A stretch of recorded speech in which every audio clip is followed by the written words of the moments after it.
Então, eu vou passar mais algumas palavrinhas para vocês irem aprendendo, tá bom?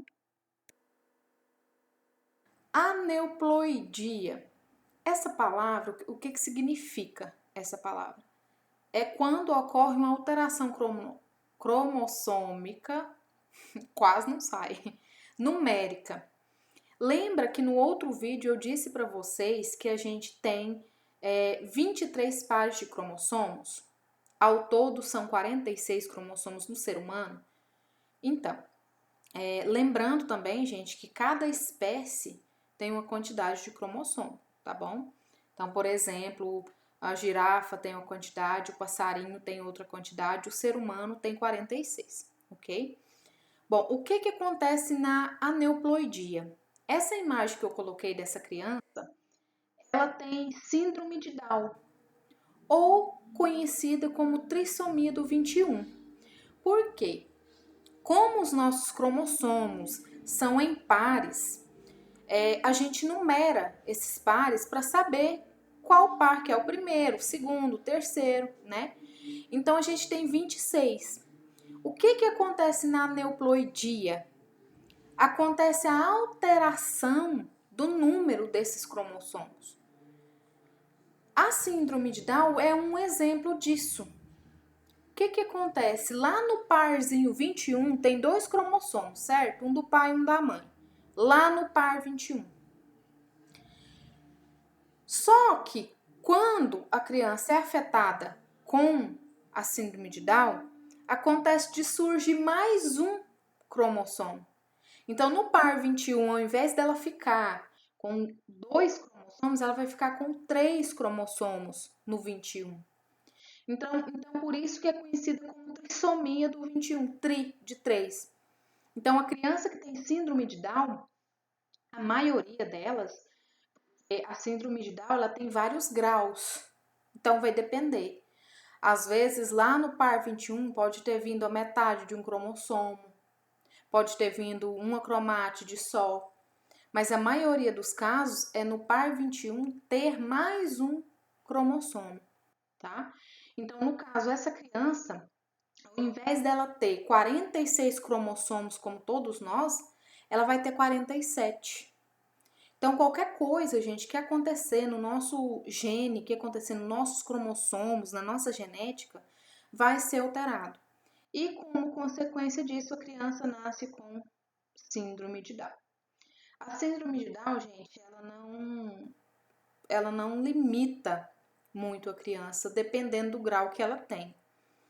Às vezes, se o grau for muito avançado, pode limitar a pessoa. Mas tem muitas crianças, muitos jovens que têm síndrome de Down, mas que conseguem trabalhar, conseguem estudar normalmente, tá?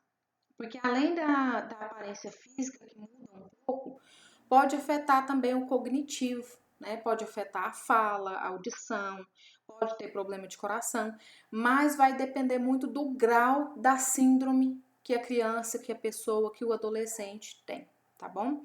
Então, a aneuploidia é a alteração cromossômica numérica, tá? Afeta um ou mais tipos de cromossomo. Então, vai vir um cromossomo a mais. Talvez faltar, ok? Codominância. Codominância. Coloquei 2 exemplos para vocês.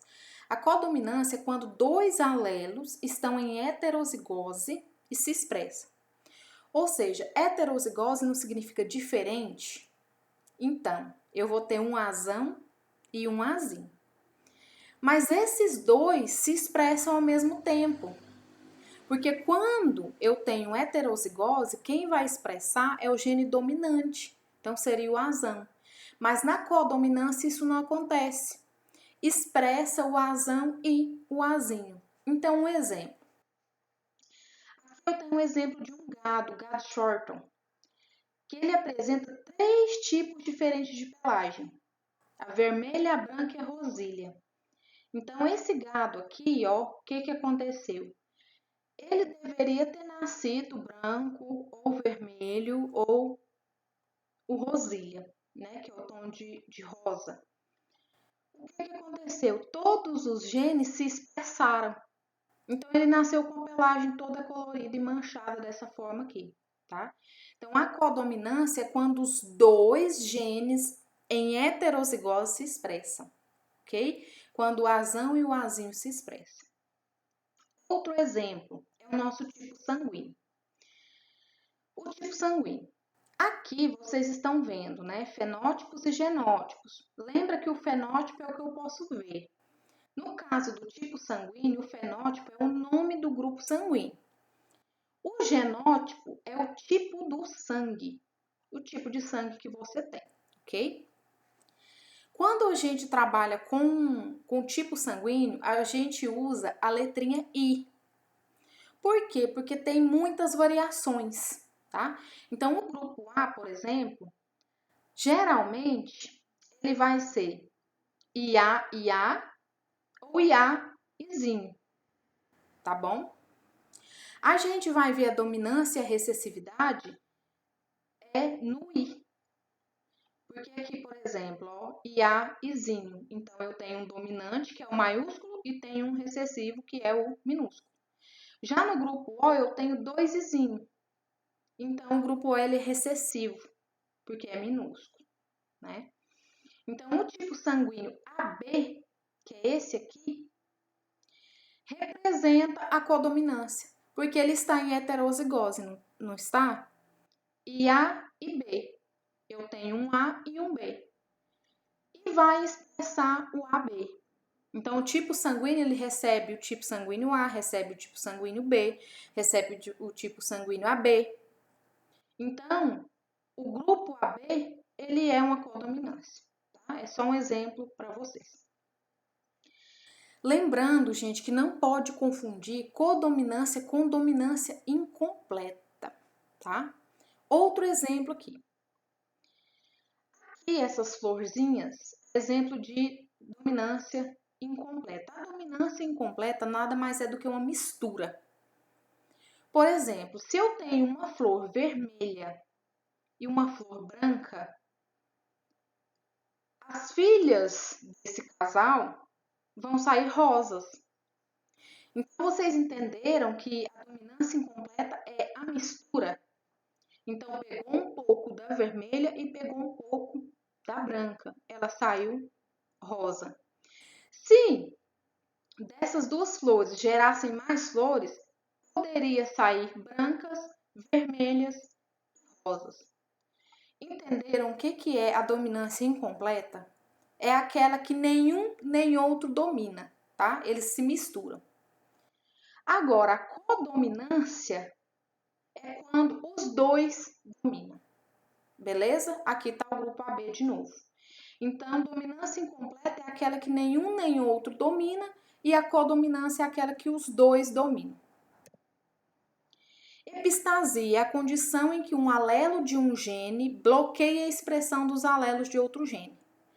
Então, aqui eu coloquei um exemplo da pelagem de labrador. O que acontece na epistasia? Um alelo vai bloquear o outro. Então, aqui a gente tem 3 cores de cachorro, certo? O amarronzado, que eu tenho aqui, por exemplo, ele deveria ser branco ou preto, mas ele saiu marrom. Por quê? Porque um dos genes foi bloqueado, tá bom? Euploidia ou aneuploidia.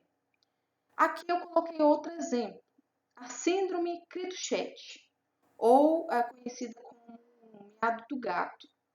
O que acontece na euploidia ou aneuploidia? A alteração cromossômica numérica também, em que todo o conjunto cromossômico é alterado. Aqui na síndrome Creutzfeldt ocorre a deleção do braço do cromossomo 5. Então, lembra quando eu falei da síndrome de Down? A síndrome de Down aumentava um cromossomo. Aqui na euploidia, lá no par 5, um bracinho do cromossomo é deletado. Então, a criança nasce com a síndrome Creutzfeldt, ok? Aqui mais algumas referências e na próxima aula eu volto falando sobre Mendel e as suas leis.